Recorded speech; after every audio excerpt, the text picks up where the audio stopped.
ਮਿਹਨਤ ਬੜੀ ਕਰਨੇ ਆ, ਟਾਈਮ ਬੜਾ ਲਾਨੇ ਆ, ਮਜ਼ਦੂਰੀ ਬੜੀ ਕਰਨੇ ਆ।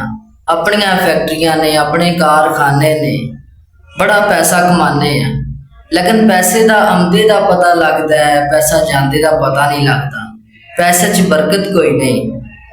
ਤੇ ਆਓ ਮੈਂ ਤੁਹਾਨੂੰ ਅੱਜ ਇੱਕ ਕੁਲੀਆ ਦਾ ਸ਼ਰਨਾਮਾ ਤੇ ਘੁੱਟ ਕੇ ਪੱਲੇ ਬੰਨ ਲਓ।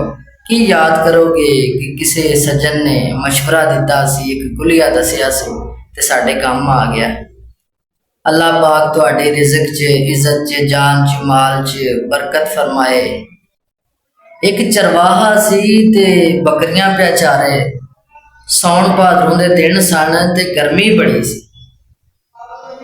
ਖੈਰ ਜਦੋਂ ਗਰਮੀ 'ਚ ਥੱਕਾ ਹਾਰਾ ਤੇ ਉਹਨੇ ਸਾਈ ਕੱਢਣ ਵਾਸਤੇ ਨੇ ਇੱਕ ਦਰਖਤ ਦੇ ਥੱਲੇ ਬੈਠਾ ਤੇ ਉਹ ਸਾਈ ਪਿਆ ਲੈਂਦਾ ਸੀ ਤੇ ਇਹਨੇ ਚਿਰ 'ਚ ਨਾ ਇੱਕ ਮੁਸਾਫਰ ਆਇਆ ਤੇ ਉਹ ਵੀ ਉਹਦੇ ਕੋਲ ਆ ਕੇ ਬਹਿ ਗਿਆ। ਤੇ ਜਦੋਂ ਦੋ ਬੰਦੇ ਬੈਠੇ ਹੋਣ ਤੇ ਕੋਈ ਨਾ ਕੋਈ ਗੱਲ ਤੇ ਛੇੜਨੀ ਹੁੰਦੀ ਹੈ ਨਾ। ਤੇ ਉਹ ਮੁਸਾਫਰ ਚਰਵਾਹੇ ਨਾਲ ਗੱਲ ਛੇੜ ਬੈਠਾ ਕਿ ਕਿਸ ਤਰ੍ਹਾਂ ਦਾ ਗੁਜ਼ਰ ਬਸਰ ਹੋ ਰਿਹਾ ਹੈ, ਕਿ ਜ਼ਿੰਦਗੀ ਕਿਸ ਤਰ੍ਹਾਂ ਗੁਜ਼ਰ ਰਹੀ ਹੈ। ਤੇ ਚਰਵਾਹਾ ਆਂਦਾ ਅੱਲਾਹ ਪਾਕ ਦਾ ਬੜਾ ਕਰਮ ਹੈ, ਸ਼ੁਕਰ ਹੈ, ਬੜਾ ਸੋਹਣਾ ਨਿਜ਼ਾਮ ਪਿਆ ਚੱਲਦਾ ਹੈ ਤੇ ਅੱਲਾਹ ਪਾਕ ਦਾ ਨਾ ਲੱਖ ਲੱਖ ਸ਼ੁਕਰ ਹੈ ਤੇ ਮੈਂ ਬੜਾ ਰਾਜ਼ੀ। ਤੇ ਆਖਣ ਲੱਗੇ ਕਿ ਤੁਹਾਡੇ ਕੋਲ ਕਿੰਨਾ ਮਾਲ ਹੈ, ਯਾਨੀ ਕਿ ਤੁਹਾਡੇ ਕੋਲ ਕਿੰਨੀਆਂ ਬੱਕਰੀਆਂ ਨੇ। ਤੇ ਆਂਦਾ ਮੇਰੇ ਕੋਲ 12 ਬੱਕਰੀਆਂ ਨੇ। ਚਰਵਾਹਾ ਆਖਣ ਲੱਗਾ ਤੇ ਇਹਨਾਂ 12 ਬੱਕਰੀਆਂ ਚੋਂ ਮੈਂ ਮਹੀਨੇ ਦਾ 50,000 ਰੁਪਈਆ ਕਮਾਨਾ, ਯਾਨੀ ਕਿ 50,000 ਬਚਾਨਾ, ਜਿਹੜਾ ਸਾਲਾਨਾ 6 ਲੱਖ ਰੁਪਈਆ ਬਣਦਾ ਹੈ। ਤੇ ਉਹ ਮੁਸਾਫਰ ਆਖਣ ਲੱਗਾ ਫਿਰ ਤੇ ਅੱਲਾ ਦੀ ਬੜੀ ਖੈਰ ਹੈ, ਬੜਾ ਸ਼ੁਕਰ ਹੈ, ਫਿਰ ਤੇ ਮਾਸ਼ਾਅੱਲਾ ਅੱਛੀ ਰੋਜ਼ੀ ਕਮਾਉਂਦੇ। ਤੇ ਉਹ ਆਖਣ ਲੱਗਾ ਮੈਂ ਤੇ ਪਹਿਲੇ ਹੀ ਆਖਣ ਡਿਆ ਅੱਲਾਹ ਪਾਕ ਦਾ ਬੜਾ ਕਰਮ ਹੈ, ਸ਼ੁਕਰ ਹੈ, ਮੈਂ ਬੜਾ ਰਾਜ਼ੀ ਹਾਂ ਕਿ ਸੋਹਣਾ ਨਿਜ਼ਾਮ ਪਿਆ ਚੱਲਦਾ ਹੈ, ਅੱਛੀ ਇਨਕਮ ਹੈ। ਮੁਸਾਫਰ ਨੇ ਵੇਂਦਿਆਂ ਵੇਂਦਿਆਂ ਇਹਨਾਂ ਤੇ ਉਹ ਚਰਵਾਹੇ ਦੀਆਂ ਬੱਕਰੀਆਂ ਗਿਣ ਛੜੀਆਂ ਤੇ ਬੱਕਰੀਆਂ ਗਿਣੀਆਂ ਤੇ ਬੱਕਰੀਆਂ 12 ਨਹੀਂ ਸਨ, ਬੱਕਰੀਆਂ 13 ਸਨ। ਤੇ ਆਖਣ ਲੱਗਾ ਚਰਵਾਹੇ ਨੂੰ ਕਿ ਭਾਜੀ ਤੁਸਾਂ ਤੇ ਆਖਿਆ ਸੀ ਕਿ ਮੇਰੇ ਕੋਲ 12 ਬੱਕਰੀਆਂ ਨੇ ਤੇ ਬੱਕਰੀਆਂ ਤੇ 13 ਨੇ। ਉਹ ਆਖਣ ਲੱਗਾ, ਚਰਵਾਹਾ ਮੁਸਕਰਾਇਆ ਤੇ ਆਖਣ ਲੱਗਾ ਤੁਸੀਂ ਕਿਤੇ ਨੈਬ 'ਚ ਤਾਂ ਨਹੀਂ ਲੱਗੇ। ਤੇ ਆਖਣ ਲੱਗਾ ਨਹੀਂ ਨਹੀਂ। ਮੁਸਾਫਰ ਆਖਣ ਲੱਗਾ ਨਹੀਂ ਨਹੀਂ ਮੈਂ ਨੈਬ 'ਚ ਤਾਂ ਨਹੀਂ ਲੱਗਾ, ਮੈਂ ਤੇ ਵੈਸੇ ਇੱਕ ਖੌਤਰੀ ਗੱਲ ਕਰ ਲਈ ਹੈ ਕਿ ਤੁਸਾਂ ਆਖਿਆ ਨਾ ਕਿ ਮੇਰੇ ਕੋਲ 12 ਬੱਕਰੀਆਂ ਨੇ ਤੇ ਬੱਕਰੀਆਂ ਤੇ 13 ਨੇ। ਚਰਵਾਹਾ ਆਖਣ ਲੱਗਾ ਬਿਲਕੁਲ ਗੱਲ ਤੇਰੀ ਠੀਕ ਹੈ, ਬੱਕਰੀਆਂ ਵਾਕਈ ਮੇਰੇ ਕੋਲ 13 ਨੇ, ਲੇਕਿਨ ਉਹ ਜਿਹੜੀ ਬੱਕਰੀ ਹੈ ਨਾ, ਉਹਨੇ ਇਸ਼ਾਰਾ ਕਰਕੇ ਤੇ ਦੱਸਿਆ, ਆਂਦਾ ਉਹ ਜਿਹੜੀ ਬੱਕਰੀ ਹੈ ਨਾ ਉਹਨੂੰ ਮੈਂ ਇਹਨਾਂ ਬੱਕਰੀਆਂ ਦੇ ਵਿੱਚ ਨਹੀਂ ਗਿਣਦਾ। ਇਹ ਬੱਕਰੀਆਂ ਅਲੱਗਾ 12 ਬੱਕਰੀਆਂ ਨਹੀਂ ਤੇ ਉਹ 13ਵੀਂ ਅਲੱਗਾ।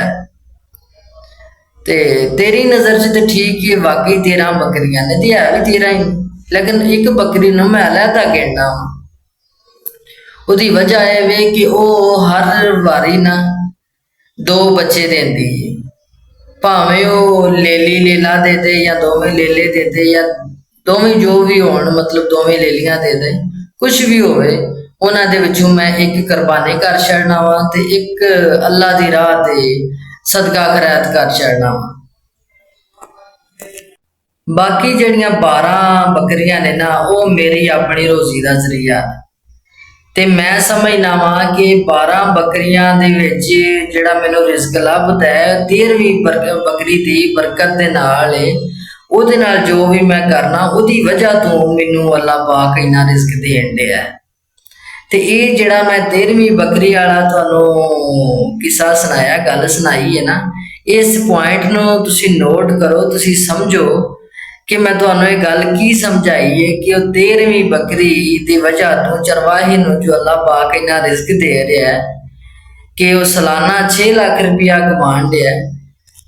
ਅੱਲਾਹ ਪਾਕ ਨੇ ਉਹਦੇ ਰਿਜ਼ਕ ਦੇ ਵਿੱਚ ਬਰਕਤ ਪਾਈ ਹੈ ਤੇ ਤੁਸੀਂ ਆਂਦੇ ਹੋ ਸਾਡੇ ਰਿਜ਼ਕ ਦੇ ਵਿੱਚ ਬਰਕਤ ਨਹੀਂ। ਤੇ ਉਹ ਕਿਉਂ ਨਹੀਂ? ਕਿ ਜਿਹੜਾ ਬੰਦਾ ਪੈਸੇ ਨੂੰ ਜੋੜ ਜੋੜ ਕੇ ਰੱਖਦਾ ਹੈ, ਚਾਹੇ ਤੁਹਾਡੇ ਕੋਲ ਲੱਖਾਂ ਨੇ, ਕਰੋੜਾਂ ਨੇ, ਹਜ਼ਾਰਾਂ ਨੇ, ਜਿੰਨੇ ਵੀ ਨੇ, ਜੇ ਤੁਸੀਂ ਉਹਨਾਂ ਨੂੰ ਗਿਣ ਗਿਣ ਕੇ ਰੱਖਦੇ ਹੋ, ਸੰਭਾਲ ਸੰਭਾਲ ਕੇ ਰੱਖਦੇ ਹੋ ਕਿ ਸਾਡੇ ਔਖੇ ਭਾਰੇ ਟਾਈਮ ਇਹ ਪੈਸੇ ਕੰਮ ਆਉਣਗੇ, ਕਿਸੇ ਮੁਸ਼ਕਲ ਟਾਈਮ ਤਕਲੀਫ ਦੇ ਵੇਲੇ ਸਾਨੂੰ ਇਹ ਪੈਸੇ ਕੰਮ ਆਉਣਗੇ ਤੇ ਤੁਸੀਂ ਅੱਲਾ ਦੀ ਰਾਹ ਤੇ ਖਰਚ ਨਹੀਂ ਕਰਦੇ। ਤੁਸੀਂ ਇੱਕ ਆਪਣਾ ਜ਼ਿਹਨ ਬਣਾਓ, ਇੱਕ ਆਪਣਾ ਅਕੀਦਾ ਬਣਾਓ ਕਿ ਅੱਲਾ ਪਾਕ ਹੋ ਸਕਦਾ ਹੈ ਤੁਹਾਡੇ ਤੇ ਉਹ ਪਰੇਸ਼ਾਨੀ ਨਹੀਂ ਲਿਆਏਗਾ ਕਿ ਤੁਸੀਂ ਉਹ ਪੈਸੇ ਅੱਲਾ ਦੀ ਰਾਹ ਤੇ ਖਰਚ ਕਰਦੇ ਹੋ, ਅੱਲਾ ਦੇ ਰਾਹ ਤੇ ਕੰਮਾਂ ਤੇ ਖਰਚ ਕਰਦੇ ਹੋ, ਨੇਕ ਕੰਮਾਂ ਤੇ ਹੋ ਸਕਦਾ ਅੱਲਾ ਪਾਕ ਤੁਹਾਡੇ ਤੇ ਰਹਿਮਤ ਕਰ ਦੇ ਔਰ ਤੁਹਾਡੇ ਤੇ ਉਹ ਮੁਸੀਬਤ ਉਹ ਪਰੇਸ਼ਾਨੀ ਆਉਣ ਹੀ ਨਾ ਦਏ ਜਿਹਦੇ ਵਾਸਤੇ ਤੁਸੀਂ ਉਹ ਪੈਸੇ ਜਮ੍ਹਾਂ ਕਰਨ ਦੇ ਹੋ, ਇਕੱਠੇ ਕਰਨ ਦੇ ਹੋ। ਤੇ ਇਹ ਗੱਲ ਪੁਆਇੰਟ ਤੁਹਾਨੂੰ ਦੱਸਣ ਦਾ, ਤੁਹਾਨੂੰ ਸਮਝਾਉਣ ਦਾ ਮਕਸਦ ਵੀ ਇਹੀ ਹੈ ਕਿ ਆਪਣੇ ਰਿਜ਼ਕ ਦੇ ਵਿੱਚੋਂ ਨਾ ਅੱਲਾ ਦੀ ਰਾਹ ਤੇ ਵੀ ਖਰਚ ਕਰਿਆ ਕਰੋ ਤਾਂ ਕਿ ਤੁਹਾਡੇ ਰਿਜ਼ਕ ਦੇ ਵਿੱਚ ਅੱਲਾ ਪਾਕ ਬਰਕਤਾਂ ਅਤਾ ਫਰਮਾਏ ਤੇ ਤੁਹਾਨੂੰ ਪਰੇਸ਼ਾਨੀਆਂ ਤੋਂ ਮੁਸੀਬਤਾਂ ਤੋਂ ਬਚਾਏ। ਕਿਉਂਕਿ ਸਦਕਾ ਜਿਹੜਾ ਨਾ ਹਰ ਬਲਾ ਤੋਂ ਟਾਲ ਦਿੰਦਾ ਹੈ ਤੇ ਸਦਕਾ ਆਪਣੇ ਰਿਜ਼ਕ ਦੇ ਵਿੱਚੋਂ ਜ਼ਰੂਰ ਕੱਢਿਆ ਕਰੋ, ਅੱਲਾ ਦੀ ਰਾਹ ਤੇ ਜ਼ਰੂਰ ਖਰਚ ਕਰਿਆ ਕਰੋ, ਗਰੀਬਾਂ ਮਸਕੀਨਾਂ ਤੇ ਖਰਚ ਕਰਿਆ ਕਰੋ, ਮਸਜਿਦਾਂ 'ਚ ਹਿੱਸਾ ਦਿਆ ਕਰੋ। यानी कि मुख्तलिफ काम ने, दीनी काम ने, अल्लाह दी राह ते खर्च करोगे अल्लाह पाक तुहानू बीमारियां तो भी महफूज रखेगा, तुहाडे रिज़्क दे विच बरकतां भी पाएगा ते तुहानू तमाम परेशानियां मुश्किलां तो भी महफूज रखेगा। ते मेरे चैनल का नाम है Asif Cheema YouTube channel. Video पसंद आए तो दोस्तों च अगे शेयर भी कर दियो जे, लाइक ते सबसक्राइब जरूर करियो जे, कमेंट भी अच्छे अच्छे जरूर करियो जे। सबसक्राइब करके ते नाल बैल का बटन है उन्होंने जरूर प्रेस कर लियो जे ताकि मेरी हर नई आने वाली वीडियो तुहाडे तक बासानी पहुंच सके। मिलने एक अगली वीडियो दे विच।